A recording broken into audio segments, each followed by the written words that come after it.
the generosity of our partners in progress.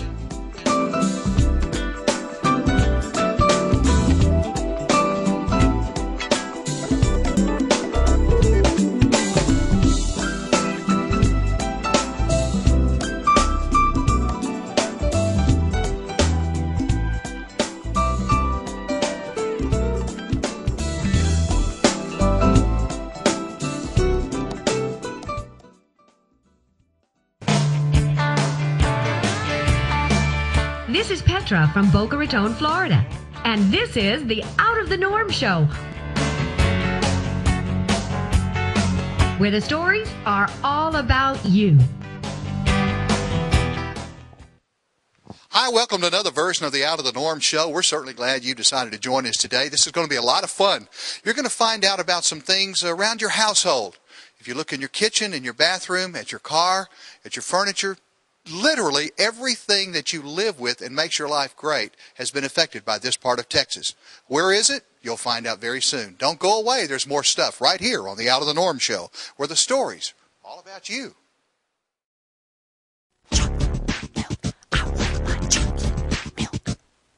Chocolate milk is so delicious. Not only that, but it's so nutritious. Get some in you to improve your fitness, to have you rebuilding, looking ready for business. Go on ahead and tip back your glass. Chocolate milk, fuel your blast. Chocolate milk is almost twice as effective as commercial sports drinks for refueling exhausted muscles. Twice. Milk. Chocolate. Milk.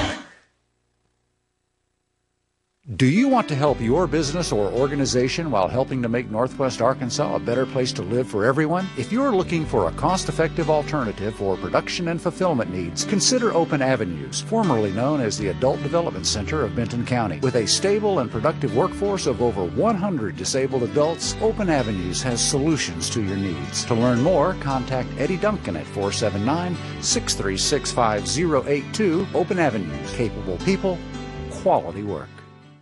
Well, I promised you something exciting today on the Out of the Norm Show, and I'm very excited to be here. We're in Port Arthur, Texas, and I'd like to introduce you to a lady that has quite a large undertaking. She is the director of the Museum of the Gulf Coast. This is Shannon Harris. Thank you for coming on the show today. Thanks for visiting us.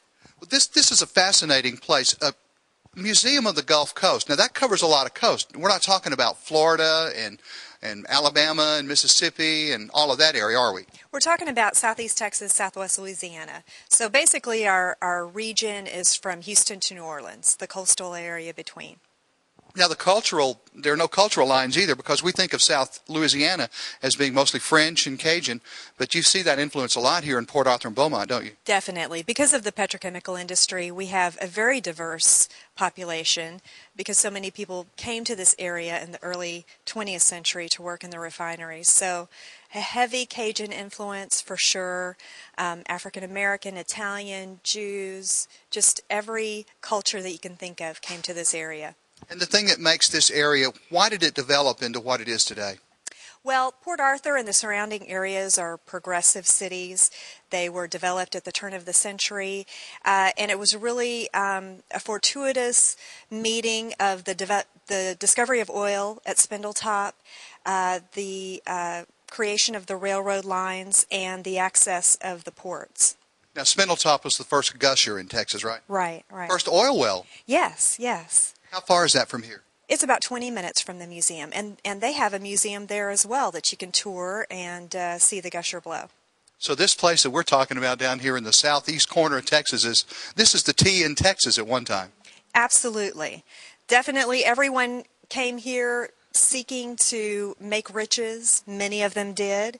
And, without that discovery and the other things that I mentioned, these cities would not be in existence today. Now, as we get ready to go around and visit the museum, you have several sections that are dedicated to different people of Texas that are not all oil industry people. Oh, absolutely. We have notable people galleries that focus on individuals not just from Southeast Texas, but from the Gulf Coast region that have attained success in a variety of areas. We have a sports gallery dedicated to athletes. We've got a music gallery dedicated to musicians. And we have a notable people gallery dedicated to everybody else. Everybody else. Yeah. Who knows who's going to show up in the museum? It'd be a great place to look. Well, I'm going to just turn it loose and let Shannon just show us around, and we're going to find out about this museum. We're going to find out where it's located so you can come and visit in person. There's a lot of things to do in this area, isn't there? Absolutely. I mean, you could spend many hours in the museum itself, but we have some wonderful historic homes, good food, and you can always go to the beach. And the food. Did we mention the food? The food. Oh, the food. Oh, it's wonderful down here. Hey, don't go away. We're going to take off with Shannon in just a few minutes and take a look at the Museum of the Gulf Coast right here in Port Arthur, Texas. Don't go away. We'll be right back after a quick one. When my dad went away, it made me very sad. My mama cried, and she didn't want anybody to know where he was. When other kids did stuff with their dads, it made me sad again. Then some nice people brought Charlie to my house. He told me jokes and made me laugh. He picks me up every week and we have a lot of fun. I don't feel sad anymore. They call Charlie a mentor, but I call him my best friend. Children of prisoners are 7 times more likely to end up incarcerated themselves. In Northwest Arkansas, over 5,000 children are at risk. You can help break that cycle. Become a HIP mentor and give a child a brighter tomorrow by providing hope, inspiration, and protection today.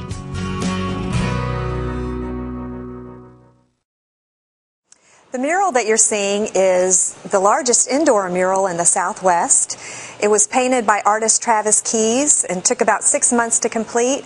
It's 125 feet wide, and it features the history of the Gulf Coast region from prehistory to the discovery of oil at Spindletop. This section of the mural depicts the exploration of the Gulf Coast region by Cabeza de Vaca. He was the first Spanish explorer to have toured this region. Their ship was actually shipwrecked off of the coast, off of the Gulf Coast, and so the majority of the men on board died of disease or starvation. But he and Esteban, who was a Spanish Moor, and 2 other men were the only survivors.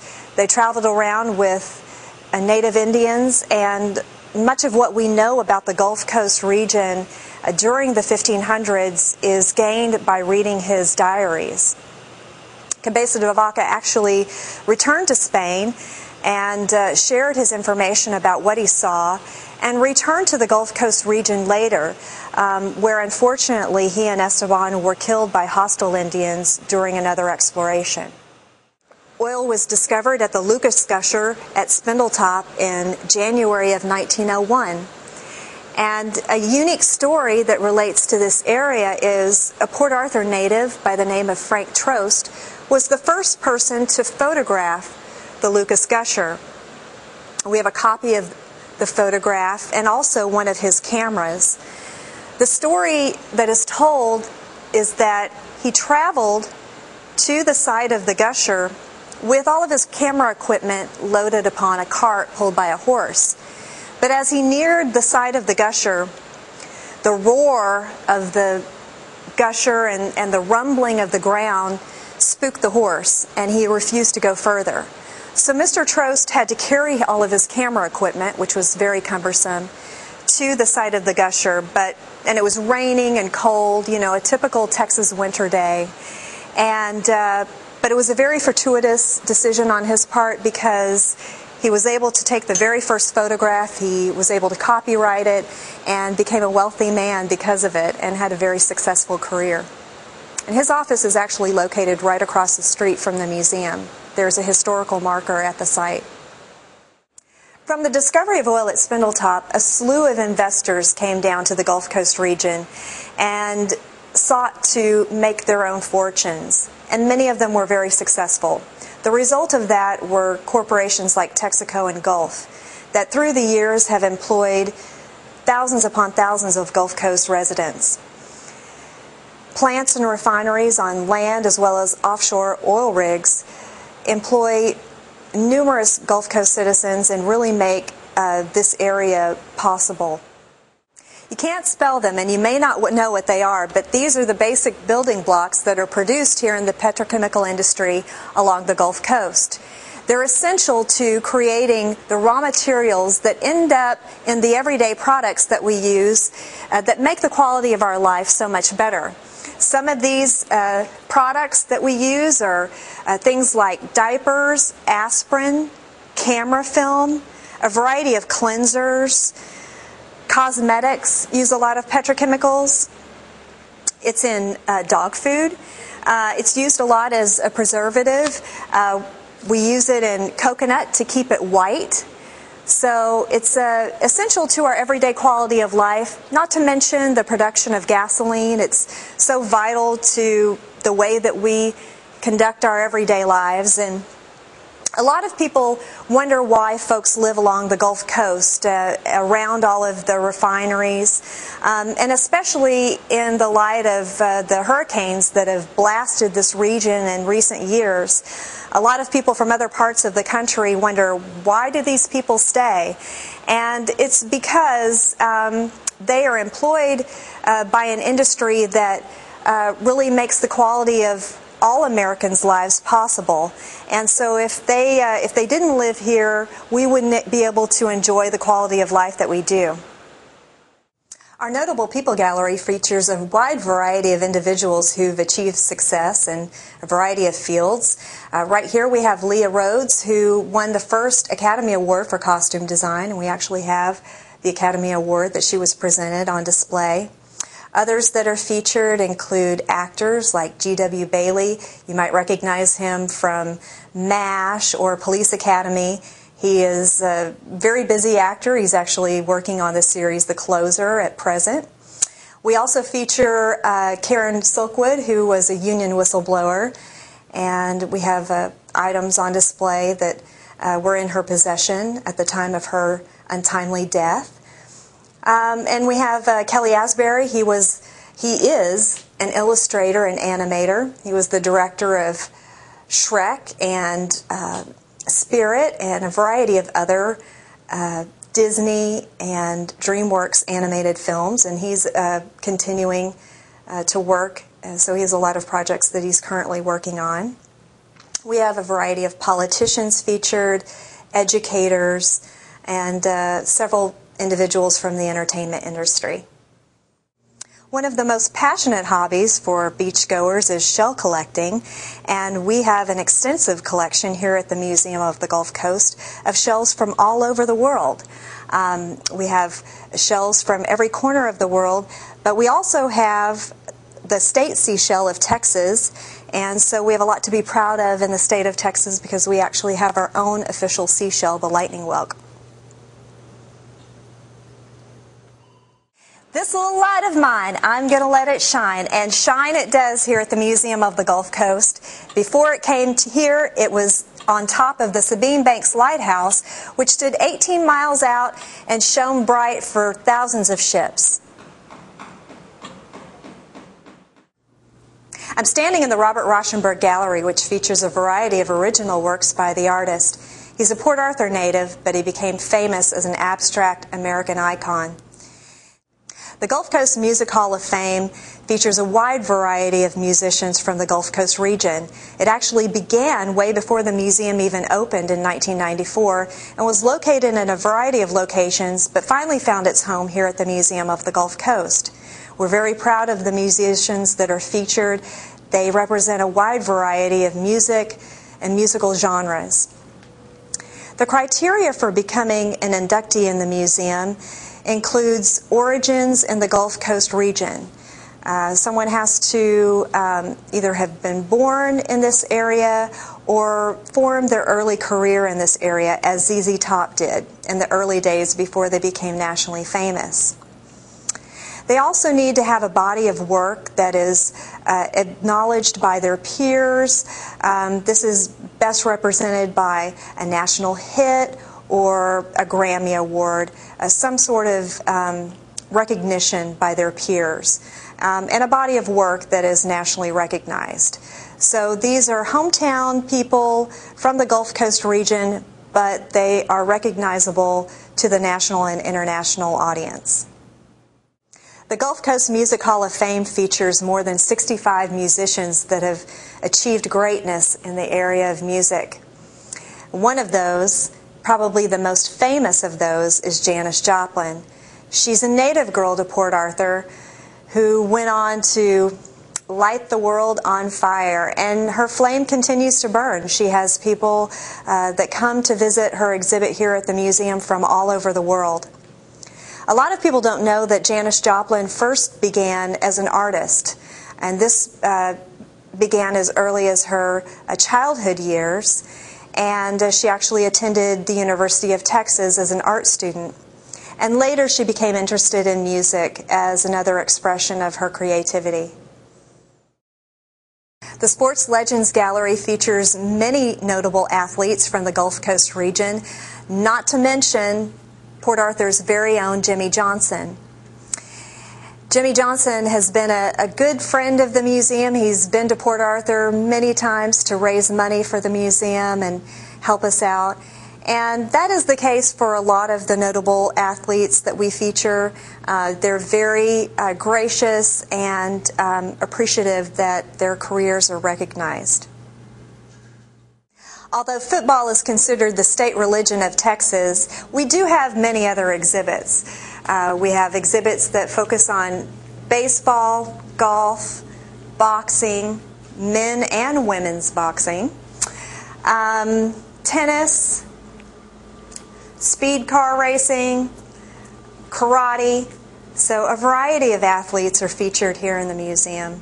But of course, football is king in this area of the world. And one of the most notable, likable heroes of the football world is Bum Phillips. He's a native of this area, Orange, and returns to this area quite frequently to help out with a variety of fundraising efforts, and is a hometown hero to this region. You know, after visiting the Gulf Coast here, just in a little time capsule with you, it's been great. I've learned an awful lot about my state that I didn't know. Well, we are an amazing group of people, and we have a very rich, diverse history, so we're very proud of it. Well, you know, one thing, we didn't talk about this earlier, but it's one thing. When I was coming into Port Arthur, I saw a crawfish farm. Yeah, you know, we have that influence here in Southeast Texas, and it's a big part of the culture down here. Well, it's going to be part of my afternoon. As soon as we finish here, I want to thank you again for having us at the Museum of the Gulf Coast. Again, we've learned a lot and seen some things, and hopefully you've seen some things that will make you want to stop by when you're down in this part of the world. You've been great. I hope you enjoyed it as much as we did. Oh, absolutely. We loved having you.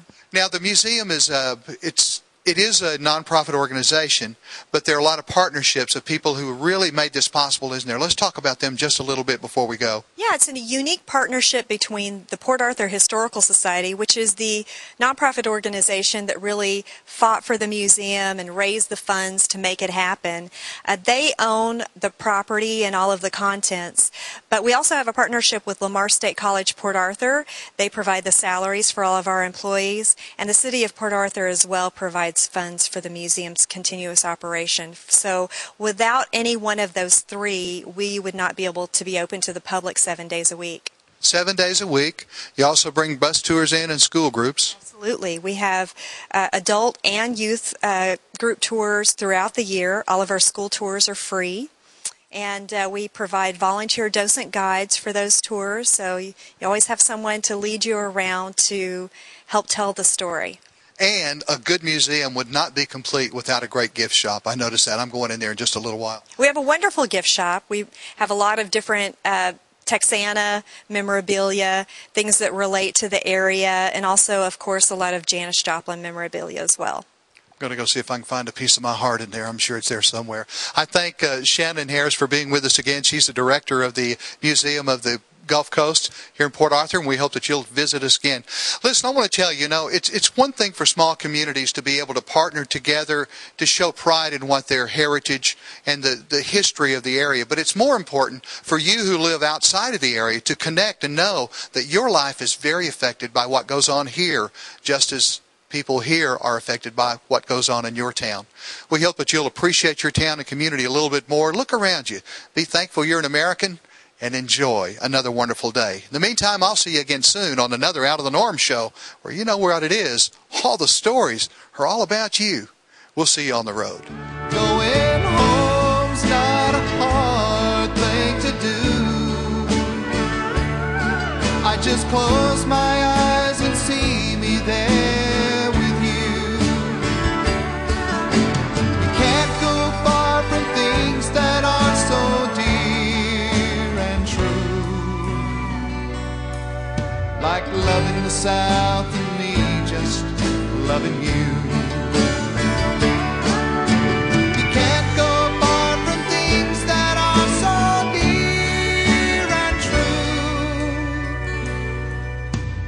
Loving the South and me just loving you.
There's a man on my TV talking a lot. Says he can't give allegiance to a flag under God.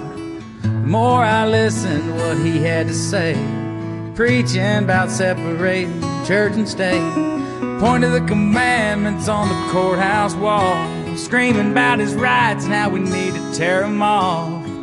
Wants no crosses on government land. How come nobody's asking that man? What about Arlington? There's thousands of crosses lined up in a row. The soldiers who died gave their lives for people they don't even know. How could something carved in stone just be undone? What about our fallen daughters and sons? What about Arlington?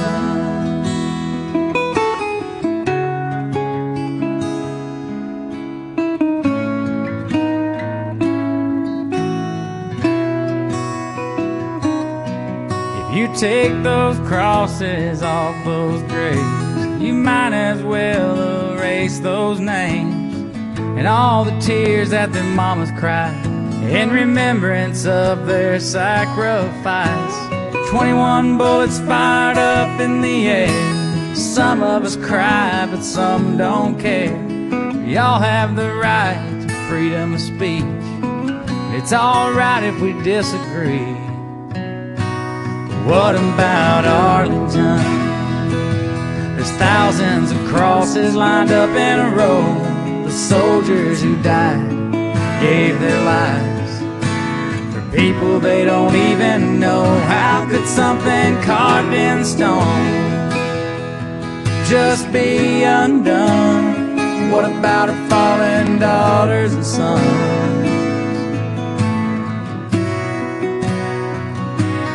What about Arlington? It's one nation under God. That's America, like it or not. Freedom's not free, it comes with a cost. Before you tear down one more cross.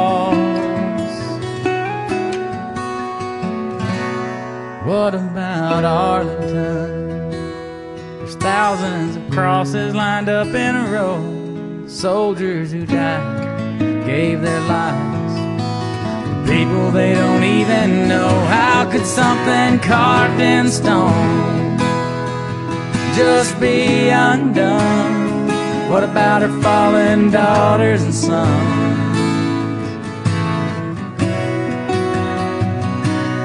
What about Arlington? There's thousands of crosses lined up in a row. Soldiers who died gave their lives for people they don't even know. How could something carved in stone just be undone? What about our fallen daughters and sons? What about Arlington?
Dr. Nancy Belknap with some summer healthcare tips for your outdoor dog.